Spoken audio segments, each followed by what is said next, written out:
Greetings dear friends, Dragon here once again. If it is your first time finding the channel, then do please consider clicking that red button and subscribing, helping me grow the channel just that little bit bigger. It is back to Shawscope Volume 2 today, and time for the next in this series of video reviews. And this time round we're looking at disc number 3, which has 2 movies housed on it. It has the incredible Mad Monkey Kung Fu and 5 Superfighters. So Mad Monkey Kung Fu, one of my all-time favourite Kung Fu movies, directed by the incredible Lau Kar Leung, and 5 Superfighters, a movie that I knew slightly less, but still an awful lot of joy to be had there, directed by John Lau, also from 1979. We will start off with Mad Monkey Kung Fu first, a movie that I know intimately well. I had this on the old Made in Hong Kong VHS tape. It's one of the very first Shaw Brothers movies that I fell in love with. And then in time, when the Celestial IVL DVDs came out, I upgraded to it, and then up until this point I've been really waiting to kind of make that transition onto Blu-ray. New restoration by Arrow Films on this, new 2K restoration, looks absolutely beautiful. It's maybe not quite as night or day a difference as the 4K restoration of the 36 chamber Shaolin is, but it still just looks absolutely glorious. The film has never looked as clean, as pristine, and as packed with colour and as packed with detail. Just perfect work on the restoration. And the movie itself, we'll quickly run through the synopsis for those of you who may not know the film. It's one of the movies that has one of the best starring performances by the director Lau Kar Leung as well, and absolutely one of the best showcases for his regular collaborator Sao Ho. So really this is kind of a double act movie, Sao Ho and Lau Kar Leung getting to really act as the two main leads. But our story is really a touring opera troupe, or touring Peking opera troupe, led by Lau Kar Leung and his sister in the movie, played by Cara Wei, fall foul of a kind of local landowner, baron, depending on how gangster, depending on how you want to call him, played by Lo Lei, who kind of runs the local town, runs the brothel, and seems to have a pretty strong hold in terms of protection racket on the town. He takes a shine to Cara Wei and plots a pretty insidious, pretty nasty scheme to try and steal her away as his new concubine. So he essentially sets up Lau Kar Leung, gets him very, very drunk, after a pretty incredible demonstration that he gets him to do of his monkey-style kung fu, which Lau Kar Leung runs rings around all of Lo Lei's men. He basically gets him super drunk, blind drunk, and then they make accusations that he has been inappropriate with Lo Lei's wife, and they kind of use this as the basis to say that initially he has to be killed, and Cara Wei, to save his life, really agrees to kind of stay there as his concubine. But that's not enough for Lo Lei, because he doesn't want him coming back, so he cripples his hands. And just for the full review experience, I've crippled my own hand so I could do a more accurate review of the movie. Kind of kidding, covered it with burning oil. I will spare you the gross view, though, if anyone's super interested to see what pouring boiling hot oil by accident on your hand looks like, stick around to the end of the video and I'll give you a glimpse. But yeah, his hands are crippled, and to essentially put him out of action, and he is left to try and make a living for himself however he can. He does this by selling candy and performing tricks with a little monkey that he has as a pet. This still isn't enough for Lo Lei, and he sends his goons round to kind of shake him down for cash, and in the process of doing so they end up, spoiler, killing his pet monkey in a pretty nasty scene, which is one of the few cuts that the BBFC requested for the UK version. So if you're getting this set in the UK, there are a couple of cuts for animal cruelty. I think the US version is uncut. And he's basically left with kind of nothing to do. Around the same sort of time, he meets a very, very young, very enthusiastic and very monkey-like individual, played by the wonderful Sao Ho, who initially takes the place of the little monkey in his performances. He dresses up like Wukong, the Monkey King, and they kind of are doing a better job of kind of starting to still perform for the crowd, still make a little bit of money, but still keep getting shaken down by the gangsters. And the more that Sao Ho learns of his new master's story, the more he wants to help him take revenge. So he ends up having to be trained by Lau Kar Leung in Monkey Kung Fu, and then ultimately they go back to try and get back his sister and trying to kind of seek revenge against Lo Lei. And that's essentially the movie in a nutshell. Really, it is an incredible showcase for monkey style kung fu. It's quite rare to see a Lau Kar Leung movie that focuses on northern martial arts. Usually he was predominantly kind of focused on Hung Gar, on the southern fist, or southern martial arts. They say northern leg, southern fist, so kind of the southern style martial arts were a lot more grounded. In this movie we see an awful lot of acrobatics, an awful lot of kicks, an awful lot of kind of more balletic display than you would usually see in his movies, and incredibly well realised, beautifully performed. Sao Ho is really one of the most gifted acrobats that kind of really ever graced the silver screen in Hong Kong movies, and it's really incredible to see him flexing both his acrobatic chops and also his acting chops in this. He just puts an incredible performance. This and My Young Auntie, which we'll get to in due course because that's also on Volume 2, are the two absolute best showcases for Sao Ho Lau as an actor, My Young Auntie a little bit more for his comedy chops, and then Mad Monkey Kung Fu certainly for his acting, more dramatic acting, a little bit of comedy there too, but his dramatic acting, and also a good chunk of his incredible resolve, discipline, and really kind of physical strength at that point. He was still pretty young in his prime. I think he was about 19 or 20 when they made the movie, and is so good in the film. His training sequences with Lau Kar Leung are just an absolute joy, and seeing the two of them kind of work together so closely is really the heart and soul, the beating heart and soul of this movie. So if you've not seen Mad Monkey, you are in for an absolute treat. It does often get confused with Monkey Kung Fu, which came out around the same sort of time and previously got a release from 88 Films. And if you know that movie and expect that you're going to get the same sort of experience with Mad Monkey, you're really not. Monkey Kung Fu is a pretty good film.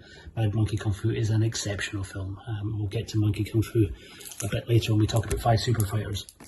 But yeah, the film, all in all, just an absolute triumph, an absolute treat, and a real delight to get the chance to finally see it in decent quality on Blu-ray. As with the previous releases on the set, we get all 3 language options. So we get Cantonese, Mandarin, and English audio. The English dub for this one, particularly good fun. We also get a load of extra features, more stacked on the Monkey side, on the Mad Monkey side, than they are on the 5 Superfighters side. So principally we get a Tony Raines kind of introduction or discussion about the film, which runs for about 20 minutes. Tony Raines, a huge Lau Kar Leung fan, so he does a really good job of delineating and explaining the themes in the movie. We also get, for me, one of the absolute highlights on the whole Volume 2 set, which is an interview with Sao Ho. This is incredibly rare. This comes from the Frederick Ambrosine archives and is an absolute, real, just chunk of gold. I never expected to be able to kind of spend 40 minutes in the company of Sao Ho, which is what this interview is, runs for about 40 minutes. He's very humble, he's very shy, he doesn't normally like doing press, and I think he doesn't really like even leaving the district where he lives, so it's quite hard to kind of find him to interview him, but Frederick Ambrosine spent a good 40 minutes with him. He's, as expected, incredibly humble and very self-effacing when it comes to discussing really how incredible a performer he is. But it's a really great interview, and it's kind of an absolute treat for me, something that I've waited a long time. I mean, 30 years since I saw Mad Monkey for the first time. I've kind of waited all that sort of time to finally get a chance to see and hear the star speak, so that was an absolute treat. We also get Shaw in the USA, which runs for about 32 minutes. This is hosted by Grady Hendrix and Chris Poglioli.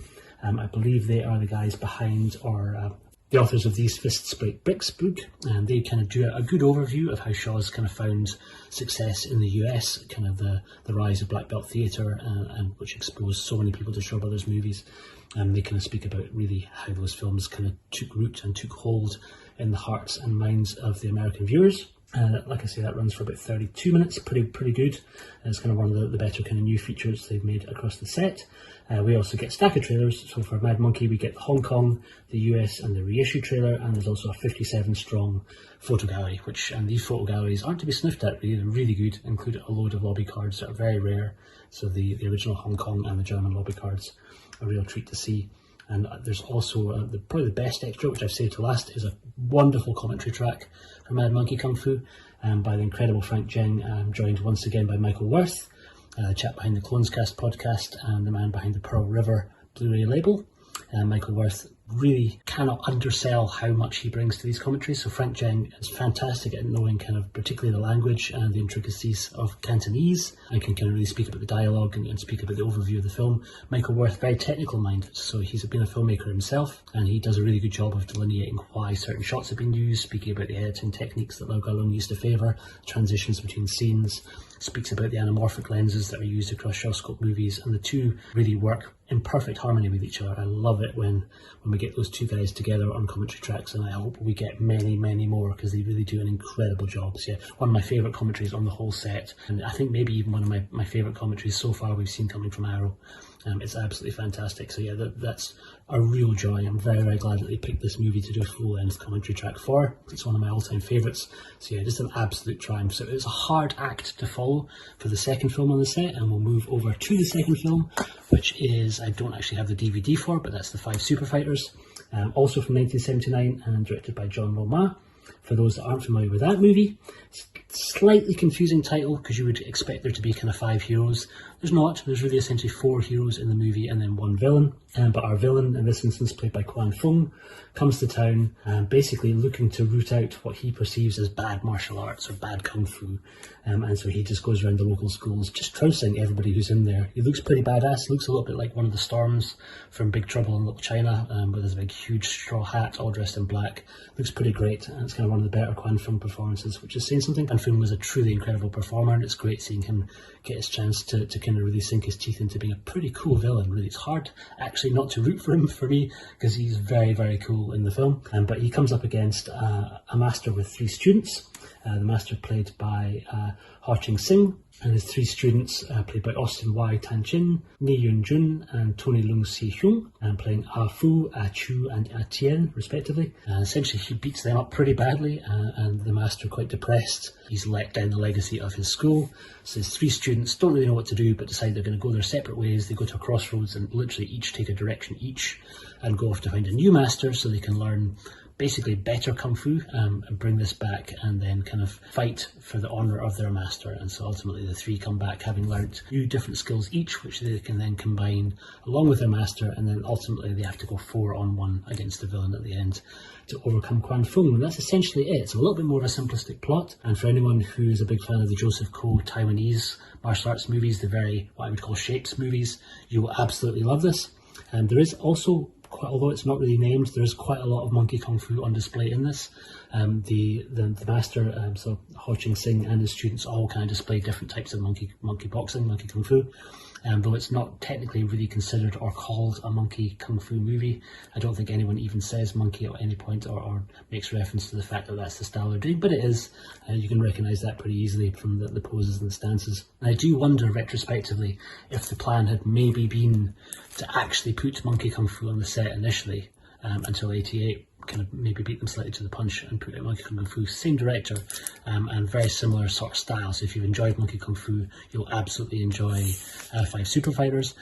But I wonder if that's maybe why 5 Superfighters ended up getting its place on the set. To me, it's a little bit out of place. I love the movie a lot, but I think there's a few other candidates I maybe would have liked to see on Volume 2 in place or over 5 Superfighters. Personally, on a very selfish level, I would have liked to maybe see one of the other Lau Kar Leung movies on there, or one of the movies by Lau Kar Leung's brother. It would have been great to see Treasure Hunters, directed by Lau Kar Leung, or maybe Cat v Rat. Special features wise, there's not a huge amount created specifically for 5 Superfighters, and we really get this sharing the extra feature that's on Mad Monkey that I spoke about before, the Shaw in the USA extra. You can also access via the menu screen for 5 Superfighters. And then in addition to that, we have a 56 image gallery, and I think we get the Hong Kong trailer and the UK VHS promo, and again we get Cantonese, Mandarin and English dubs for the film. Pretty nice cover art, or shall I say menu screen and page in the book for 5 Superfighters, but the absolute triumph on this disc in terms of artwork is for Mad Monkey Kung Fu. It's a truly wonderful piece of art that's been created by my good friend, an absolute artist supremo, the Sharpie Samurai himself, the wonderful Kung Fu Bob O'Brien, who I know absolutely adores this movie, and so I think for him it was a real treat to kind of create a piece for the set. He's very, very busy, so I think he would have liked to do more, but ended up only being able to do kind of one film. And so the film that he picked to do was Mad Monkey, and he does a really beautiful piece of art for it. So you'll see it on the menu screen and the book, which I am still to receive. Obviously, I just have the review discs. I don't have the full set so far. And guys, that's pretty much it. That is disc 3. Pretty glorious. Very, very, very happy that Mad Monkey Kung Fu has been given the treatment that it so absolutely rightly deserves. And we will move on soon to disc 4. And disc 4 is the beginning of the Venom Mob movies on the set. So we're going to get The Kid with the Golden Arm, and we're going to get Invincible Shaolin, which is what I will be talking about next.